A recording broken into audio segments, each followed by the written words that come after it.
In this video, we're going to be replacing the battery in this Mercedes Benz GL450. I'm getting a message on my dash that there's a auxiliary battery malfunction. The vehicle's off, or else I would show you that. The battery is actually located under the passenger seat, and in the videos that I've seen up until this point is you can go in through the back and access the battery here. In this video, we're going to be taking out the seat. So what I've done is I've fully moved the seat this way. I've moved it forward, and that's to get access to these four special bolts. So I was about to go access these bolts. I thought I would be able to move this seat in the position here, be able to access all the bolts. Turns out that's not the case. So what I need to do is adjust the seat, and if you're not familiar with this, you know, to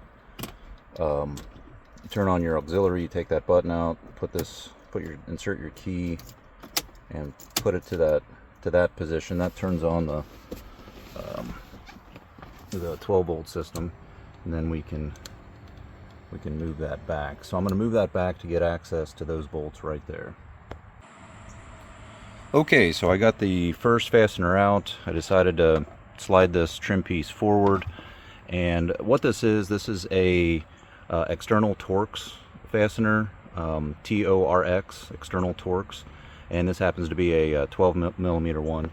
I bought this kit on Amazon. It was about $30. I'll put a link in the description below. I was actually surprised with how loose the first bolt was. So when I go to the second one, I am going to try to figure out what the proper torque spec on that is. Probably a good time to mention that I am not a trained certified mechanic. This video is for informational purposes only. My method on this to figure out the torque is I look at the torque rating in foot-pounds on the torque wrench, and I actually tighten the bolt until it clicks. And on this one, I kind of felt it moving at around 40 foot-pounds.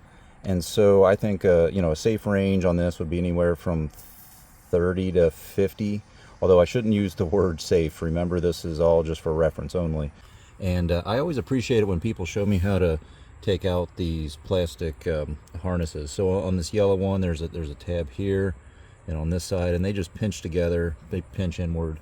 And then I have it loose already, and then this pulls right out. This one was pretty easy to take out. The one next to it, it's got two tabs here, so you just pinch inward and pull out. This looks easy, but it's in there pretty tight. It's not terrible. I've seen worse, but just so you know, definitely take this one out first, and then that one comes out. So just working from one side to the other, there's this plastic fastener holding these cables together. I'm going to go ahead and clip this off and then rig up another way to hold that. So I used a pair of side cuts to cut the top of that plastic fastener, and what that did, that allowed this to come down. I'm going to figure out a way to rig all that up. You probably don't want to cut that zip tie, because then all that stuff gets loose, so I'll figure out a way to reinstall that. These harness connectors were refreshingly easy to disconnect. I got them loose now. So this one on the right, you just put a screwdriver, that tab lifts up. This one has one on the side, and then this one has one on the bottom. Again, these came out with ease, so pretty darn happy about that. Okay, so lifting the seat out wasn't too terrible. This is a one-person job. Basically, I just made it go backwards because the seat belt's attached. You can't take it all the way out. Put a towel in the back and a towel here.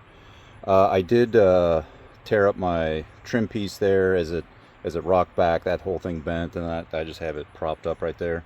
And then it's kind of funny, to support this, I had to find something pretty quick, so I just used my 3/8 torque wrench. So, well, before I get too far, I thought I'd make better support system for this thing. I got this, happens to be 14 inches.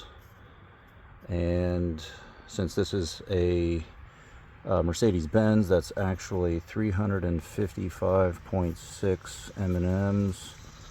So this trim piece right here just lifts straight up. I have it loose. There's just some tabs there. Pretty straightforward. Of course, move the harness out of the way. This carpet peels back. I bought this car used, so this was already cut. You might actually have to cut that, but as you can see, if we peel that back, we're starting to see our battery right there. So this is my favorite part of this whole process. In the other videos that I watched, it's a bear to wrestle this thing out. But when you have the seat out, it's pretty darn easy. Basically, you lift up right here on this plastic top cover, and this slides right out. And what this is, that's just your floor vent for that rear seat. Makes it a heck of a lot easier. Coming into the home stretch, this comes back, and now we got to figure out these hold downs of the battery. So removing the battery was pretty straightforward. There's two hold downs here, 13 millimeter socket. Need about a 10-inch extension or so. Pretty straightforward. The terminals were standard 10 millimeter, and it pulled right out. Now one thing I did, this is the whole reason I took the seat out, is removing the main battery was super easy. So I braced myself right here, right hand, and left hand I was able to like pick up the whole thing all in one. It kind of comes forward, and then you got your battery right here. This is a view of the auxiliary battery that's been taken out. It goes right there. Had I not taken this seat out, that would have been a bear to get to. So basically it's one nut that holds on this this bracket, and to get in there I had to use a flex head ratchet, even though I had access. This flex head ratchet with a long 10 millimeter socket did the trick. And this is what it's all about. It's all about getting this auxiliary battery, and this is what I'll be replacing. So this is the battery I ended up getting. Got this from Batteries Plus. I tried shopping on Amazon, and Amazon's batteries were a little too cheap. They were $15. This one was about $30, and I thought, well, I want to spend for quality if I'm going to put it somewhere where I can't access it. One little trick I like to do when you have a nut going down into an area that you can't see, I'll put a little blue painter's tape on there. That way when you go to put that in your socket, it kind of holds it like that. So just wanted to share that little tip. So I know I keep saying this, but I'm so glad I have this seat out, because putting in this duct is tricky, even just having full access to it. So I wanted to show people, in case you're doing it without taking the seat out. Back there you can see how that joins in, and this was a pretty difficult transition right there to get this plastic piece above that.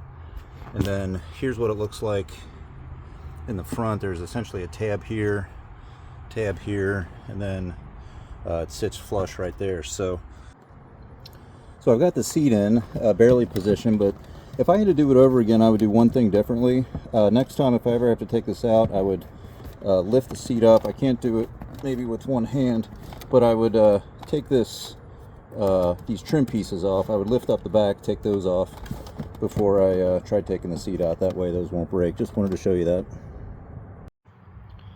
So I'm getting ready to reconnect the harness, and I mentioned before I got to come up with a way to rig up the this cable harness support right there. And you know, I want to be a professional amateur, and everybody knows you got to use a black zip tie rather than a white one. But all I did is I just slid that under there, and when that goes under there, I'm gonna just secure it using that zip tie. Well, it's kind of amusing that I traded one trouble code for another one. When I disconnected the seat, the harness, the airbag system threw up a code. SRS stands for Supplemental Restraint System. So the check engine light was already on, but I'm not surprised by this, more amused. I've got my scanner here, and I'm going to try to fix it. Well, this is the code I'm getting in my scanner, and we shall see what I can do.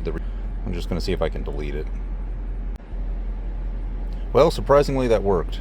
Just deleted it and it worked. So I'm a big fan of this. Not every scan tool has that SRS or Supplemental Restraint System functionality, so I invested in this model a couple years ago. Works out good. So still got to fix my check engine light, which just means I'm going to erase the code because it's running good. Well, now I'm still seeing it there, so maybe once I unplug it, it'll still work. Well, that little hiccup went away. All I had to do was turn the car off and on again, and that message code cleared out. I want to thank you for watching this video, and maybe I'll post a video of us working on this 91 Miata. But again, thanks for watching. Leave a comment below. Thanks. Bye.